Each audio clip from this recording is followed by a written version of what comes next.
दिल्ली धमाका एक ऐसी आतंकी साजिश जिसने पूरे देश को हिलाकर रख दिया था। लेकिन ऐसा नहीं है कि ये आतंकी धमाका अचानक से हो गया। इसकी प्लानिंग बहुत लंबे समय से रची जा रही थी और उस प्लानिंग का हिस्सा भी कुछ ऐसे लोग थे जो सीधे जैश-ए-मोहम्मद से जुड़कर काम कर रहे थे। खुफिया एजेंसियां इस दिल्ली धमाके के बाद जांच पड़ताल में जुटी और जांच पड़ताल में जुटने के बाद जो खुलासा हुआ उसने हर किसी को हैरान कर दिया, क्योंकि इसमें नाम सामने आया एक मैडम सर्जन का। मैडम सर्जन जो इस पूरे आतंकी गैंग को चला रही थी, जो उसकी सरगना थी, जो उसकी मास्टरमाइंड थी, और वो सीधे जैश-ए-मोहम्मद के कनेक्शन में थी। लेकिन सिर्फ इतना नहीं कि ये इस गैंग को चला रही थी, बल्कि ऐसे ऐसे कोडवर्ड का इस्तेमाल किया जा रहा था जो आपको चौंका सकते हैं, आपको सोचने पर मजबूर कर सकते हैं। यही कारण है कि इनका खुफिया एजेंसियों को भी पता नहीं चल पाया आखिर कौन है ये मैडम सर्जन। कहीं ये मैडम सर्जन वही डॉक्टर शाहीन तो नहीं, ये मैडम सर्जन वही डॉक्टर गैंग की सदस्य तो नहीं, या फिर कोई और है मैडम सर्जन जो दिल्ली धमाके की स्क्रिप्ट तैयार कर रही थी। आप खुद देख लीजिए।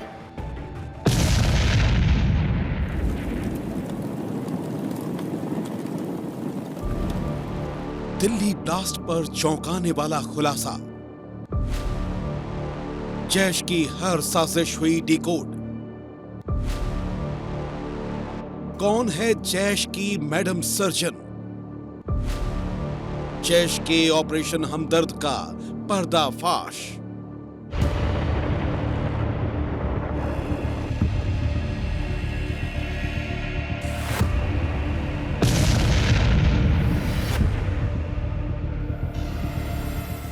चार दिन और 2 धमाके। 10 नवंबर को दिल्ली कार ब्लास्ट में 13 लोगों की मौत और फिर 14 नवंबर की रात उसी साजिश के तहत पकड़ाए विस्फोटक से जम्मू कश्मीर के नौगाम में धमाका।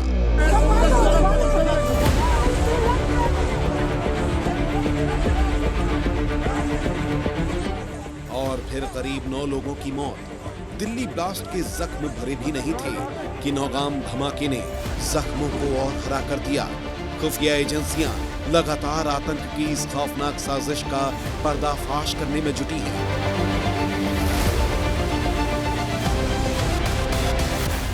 दिल्ली धमाके के बाद पुलिस ने लखनऊ की रहने वाली डॉक्टर शाहीन को गिरफ्तार किया था और जब उसकी कुंडली खंगालनी शुरू हुई तो रोजाना चौंकाने वाले खुलासे हो रहे हैं।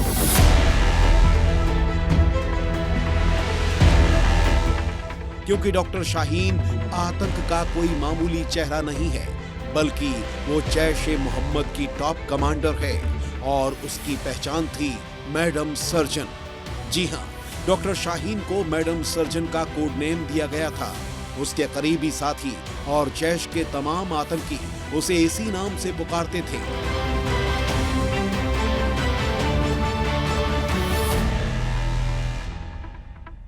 डॉक्टर शाहीन यानी जैश की मैडम सर्जन लड़कियों का ब्रेनवॉश करके उन्हें संगठन में भर्ती करने के काम में लगी हुई थी। इसके लिए वो लड़कियों को कैटेगरी में बांटकर उन्हें दहशतगर्दी में ढकेलने का काम कर रही थी, जिसके लिए जैश का एक कोड नाम था, जिसका नाम था ऑपरेशन हमदर्द।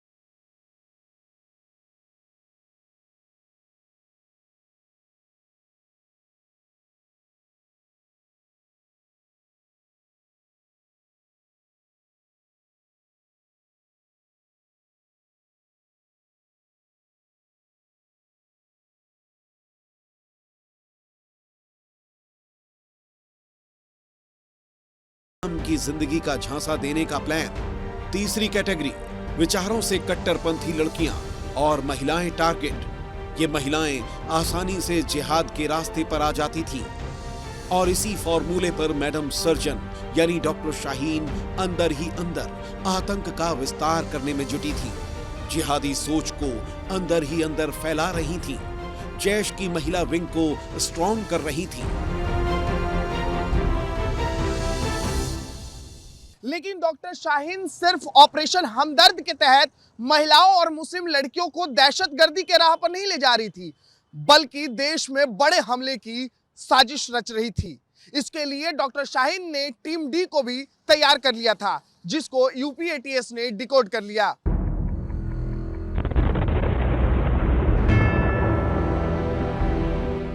टीम डी, इसमें वो खतरनाक आतंकी शामिल थे जो पूरे देश को दहलाने की साजिश रच रहे थे। और इस टीम डी में शाहीन के बाकी डॉक्टर साथी शामिल थे जो आतंक की राह पर चल पड़े थे। और डॉक्टर शाहीन इस टीम डी की सबसे अहम कड़ी थी। जैश को भेजे संदेशों और चैट बॉक्स में टीम डी का जिक्र मिला है। आतंकियों के बीच बातचीत के लिए कोड वर्ड्स इस्तेमाल किया जाता था। टीम डी आतंकी को स्पेशलिस्ट कहती थी। अगर कहा जाता था कि स्पेशलिस्ट को यहाँ भेजो तो इसका मतलब किसी आतंकी को भेजने का था। अगर मेडिसिन स्टॉक भेजने के लिए कहा जाता था तो आतंकी समझ जाते थे कि छोटे हथियारों के लिए बोला गया है, क्योंकि छोटे हथियारों का कोडवर्ड मेडिसिन स्टॉक रखा था। ऑपरेशन थिएटर देखने की बात होती थी तो आतंकी समझ जाते थे कि हमले वाली जगह की रेकी करनी है, क्योंकि रेकी करने वाली जगह को टीम डी ने ऑपरेशन थिएटर का नाम दिया था। और सबसे खास था कोडवर्ड ऑपरेशन की तैयारी। इस कोडवर्ड के जरिए पैसों का इंतजाम करने का संदेश भेजा जाता था। इसके अलावा हार्ट स्पेशलिस्ट, आई स्पेशलिस्ट और फिजिशियन जैसे कोडवर्ड का इस्तेमाल किया जाता था, जिनके अलग अलग मतलब थे।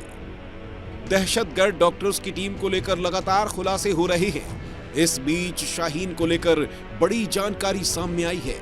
सूत्रों के मुताबिक डॉक्टर शाहीन 2 साल तक यूएई में रही। साल 2013 में जीएसवीएम मेडिकल कॉलेज कानपुर की नौकरी छोड़ने के बाद डॉक्टर शाहीन गायब हो गई थी। शाहीन साल 2016 से 2018 तक यूएई में थी। एजेंसियों को शक है कि शाहीन यूएई से पाकिस्तान गई थी। ऑपरेशन हमदर्द को अंजाम देने में जैश-ए-मोहम्मद की मैडम सर्जन यानी कि शाहीन को जिम्मेदारी दी गई थी और वो भारत आकर इस मिशन में जुट चुकी थी।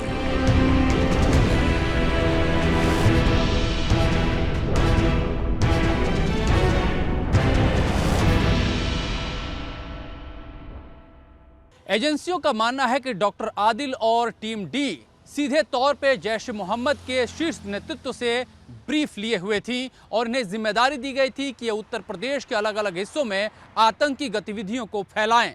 इनक्रिप्टेड लैंग्वेज और कोड वर्ड को कहीं ना कहीं एजेंसियों ने क्रैक किया था और हाल के महीनों में यह क्रैक करने का दौर काफ़ी तेज़ी से बढ़ा था, जिससे आतंकी घबराए हुए हैं। माना जा रहा है कि आगामी दिनों में और आतंकियों के गले तक एजेंसियों की फांस पहुंचने वाली है। कैमरा पर्सन वसीम खान के साथ मैं अमृत तिवारी, विस्तार न्यूज़, दिल्ली।